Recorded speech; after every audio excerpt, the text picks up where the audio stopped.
बिस्मिल्लाहिर्रहमानिर्रहीम। ऑनलाइन मालूमात चैनल में खुशामदीद।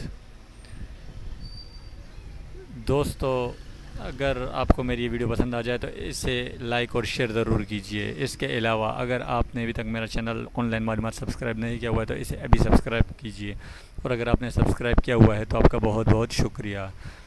दोस्तों, आज श्रीलंका वर्सेस इंडिया का मैच चैम्पियन ट्रॉफी 2017 का हो रहा था। श्रीलंका ने इंडिया को 440 वोट का झटका दे दिया है। इंडिया ने 322 रन का हदफ दिया था, जो कि मुश्किल हदफ था, लेकिन श्रीलंकन टीम ने 322 रन बनाकर हदफ का कामयाब दिफा किया और इंडियन टीम को दिन में तारे दिखा दिए। इंडियन टीम जो अपने आप को इस टूर्नामेंट का बेहतरीन टीम करार दे रही थी, लेकिन इनका बॉलिंग अटैक इतना बेकार है कि 322 रन का हदफ श्रीलंका जैसी टीम ने हासिल कर लिया है।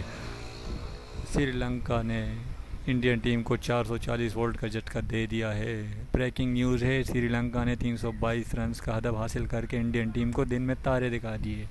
दोस्तों, अगर आपको मेरी ये वीडियो पसंद आई हो तो इसे लाइक और शेयर ज़रूर कीजिएगा। बहुत बहुत शुक्रिया।